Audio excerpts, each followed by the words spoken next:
warahmatullahi wabarakatuh. Ketemu lagi teman-teman sekalian dalam channel saya ini. Dan terima kasih sudah menonton beberapa video yang sudah saya share melalui YouTube ini. Teman-teman sekalian, pada kesempatan ini saya ingin menceritakan tentang sebuah pengalaman yang menurut saya sangat berkesan dan sangat menarik, karena dari situ saya bisa mengambil salah satu manfaat yang luar biasa. Teman-teman sekalian, di salah satu hari Sabtu, saya agak lupa tanggalnya, tanggal berapa, saya hadir di salah satu majelis ilmu yang sebenarnya setiap hari Sabtu saya untuk berusaha hadir di tempat itu untuk menyambung silaturahmi dan menambah pengalaman dan seterusnya. Pada kesempatan itu saya coba untuk duduk lebih dekat dengan tuan guru yang sangat masih muda buat saya, agar saya bisa mendengar apa yang beliau sampaikan. Dan ketika itu beliau menyampaikan tentang Qiyamul Lail. Lalu beliau mengatakan seperti ini: di antara fadilah sholat malam itu, kata beliau, di antaranya adalah kita sebenarnya mengikuti jejak kebaikan dari orang-orang sebelum kita. Itu yang pertama, kata beliau. Kemudian yang kedua, sholat malam ini menjadi sarana bagi kita untuk mendekatkan diri kita kepada Allah Subhanahu wa Ta'ala, juga sebagai sarana untuk bisa menghapus dosa-dosa kita, dan juga menjadi sarana untuk menghindarkan diri kita dari berbuat dosa.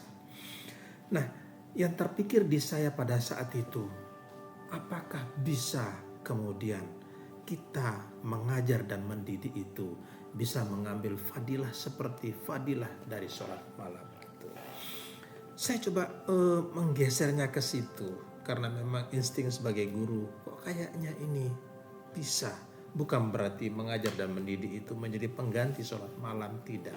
Tetapi fadilah yang disampaikan oleh Tuan Guru tadi itu, mengapa tidak bisa kita juga meraih tambahan fadilah melalui mengajar dan mendidik itu.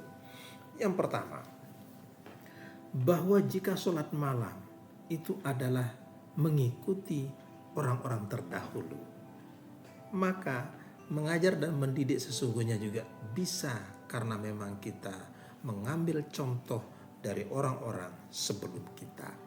Tentunya yang dimaksud oleh Tuan Guru ini adalah Rasulullah pasti tidak pernah meninggalkan sholat malam.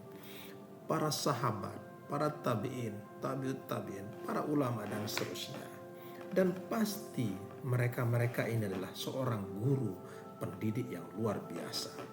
Maksud saya adalah, saya coba mengambil contoh, salah satunya adalah apa yang dilakukan oleh Imam Syafi'i sebagai seorang imam besar yang mazhabnya banyak kita ikuti di negeri kita ini.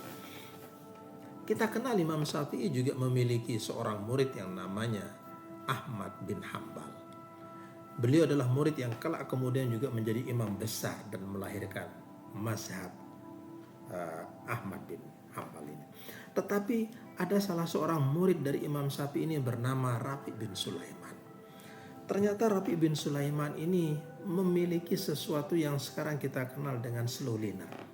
Di suatu kali di majelis ilmu yang sedang dikaji oleh Imam Syafi'i bersama para muridnya, ikutlah Rafi bin Sulaiman ini. Pada kajian itu kemudian Imam Syafi'i melihat Rafi bin Sulaiman ini berusaha untuk mencoba mencerna, menerima, memahami apa yang disampaikan oleh Imam Syafi'i. Tapi kemudian Imam Syafi'i bertanya kepada Rafi bin Sulaiman, "Wahai Rafi, apakah engkau sudah paham?" Rafi bin Sulaiman ternyata menggelengkan kepalanya. "Belum ya Imam." Lalu Imam Syafi'i mengulang kembali lalu bertanya, "Sudah paham belum?" Dalam kisah itu diceritakan sampai puluhan kali Imam Syafi'i mengulang-ulang hal yang sama, tetapi Rafi bin Sulaiman ternyata juga menggelengkan kepalanya, menandakan ia belum paham. Nah, suatu kali dalam kajian yang sama lagi, ternyata Imam Rafi ini diam-diam meninggalkan majelis itu karena merasa malu. Ia lama memahami, ia lama menangkap apa yang disampaikan oleh Imam Syafi'i itu. Beliau kemudian diam-diam tanpa sepengetahuan teman-temannya dan tanpa sepengetahuan Imam Syafi'i, beliau meninggalkan majelis ilmu itu pulang. Besoknya Rafi' bin Sulaiman tidak hadir di majelis ilmu itu. Kemudian besoknya juga seperti itu. Lalu Imam Syafi'i bertanya, kemanakah Rafi' bin Sulaiman ini? Ternyata Rafi' bin Sulaiman tidak hadir, dia berdiam diri di rumahnya, tidak ingin lagi hadir di majelis ilmu itu. Imam Syafi'i kemudian berinisiatif datang ke rumah Rafi' bin Sulaiman. Sampai di rumahnya kemudian Imam Syafi'i duduk mengajarkan ilmu kepada Rafi' bin Sulaiman. Tetapi upayanya juga sama, dilakukan berulang kali. Rafi' bin Sulaiman tetap mengatakan, saya belum paham ya Imam. Akhirnya Imam Syafi'i mengatakan begini, Rafi' bin Sulaiman, sudah berbagai cara saya lakukan agar kamu paham tentang apa-apa yang aku ajarkan ini. Bahkan di setiap doaku, aku selipkan namamu supaya kamu mudah paham dengan ilmu ini. Seandainya ilmu ini adalah seperti makanan, akan aku ambil sendok lalu ku sendokkan ke mulutmu. Itu keinginanku supaya kamu bisa. Tapi ternyata kamu juga belum bisa. Sekarang saya minta, wahai Rafi' bin Sulaiman, berdoalah kepada Allah. Minta kepada Allah supaya Allah memberikan ilmunya kepadamu. Rafi' bin Sulaiman sebagai murid yang taat, ia lakukan itu berulang kali. Belajar, kemudian berdoa, mohon kepada Allah. Belajar, mohon kepada Allah. Di luar dugaan, ternyata Rafi' bin Sulaiman menjadi salah seorang murid yang Imam Syafi'i juga banggakan. Dan beliau mempercayakan kepada Rafi' bin Sulaiman untuk menuliskan kembali, bahkan dikabarkan ratusan hadis. Imam Syafi'i pun meminta Rafi' bin Sulaiman untuk menemaninya dalam menyelesaikan kitab yang ditulis oleh Imam Syafi'i yang kita kenal dengan kitab Al-Um.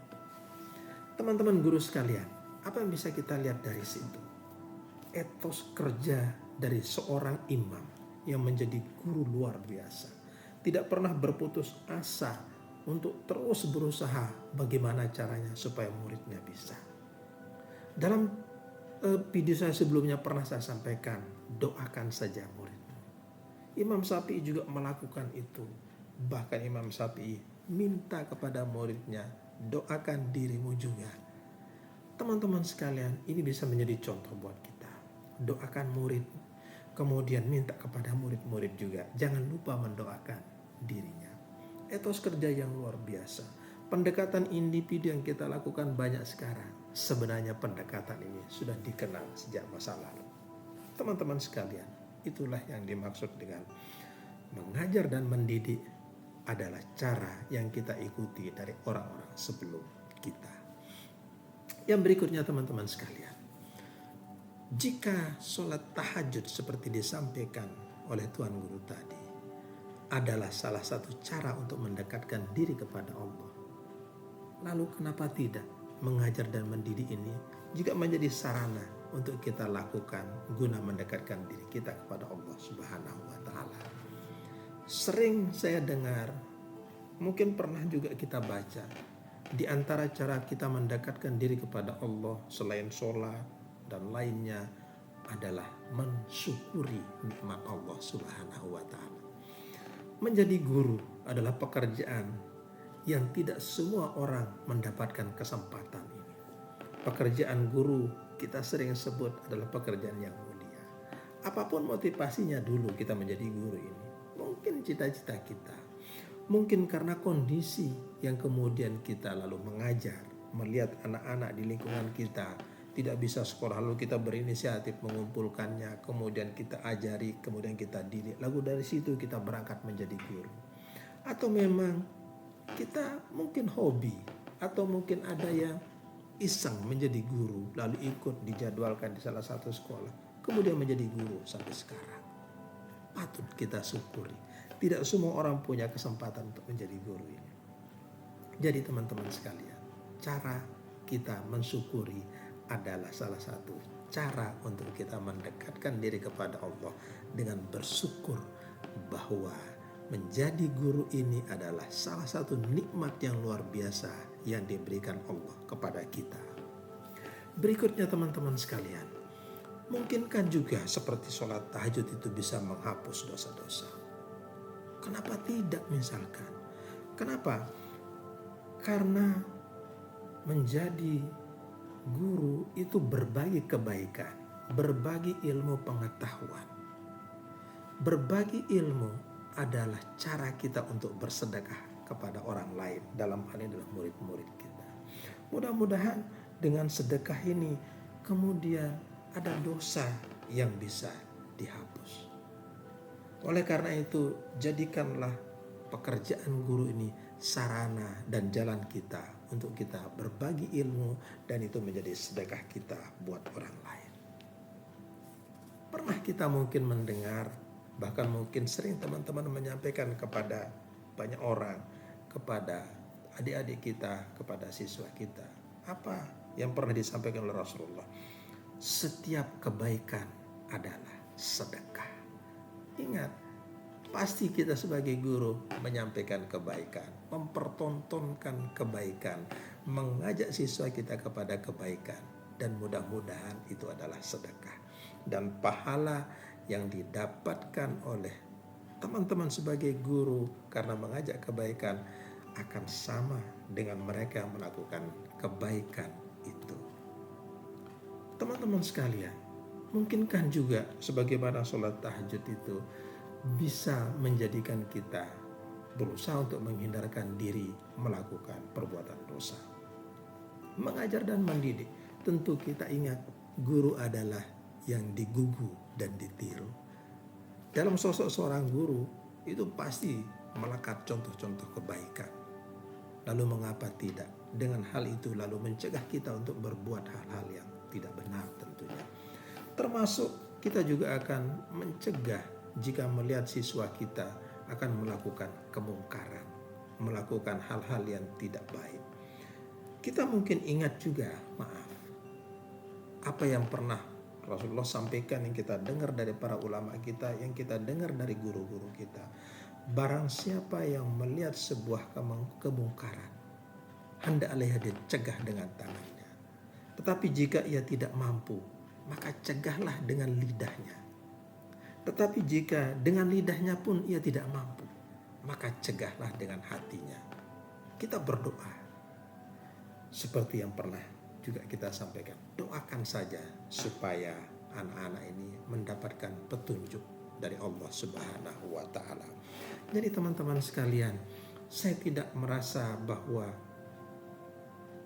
mengajar mendidik untuk mengganti sholat malam itu tidak. Tetapi saya berpikir, kenapa tidak fadilah dalam sholat malam itu juga kita bisa dapatkan melalui mendidik dan mengajar dengan ikhlas dan ridho.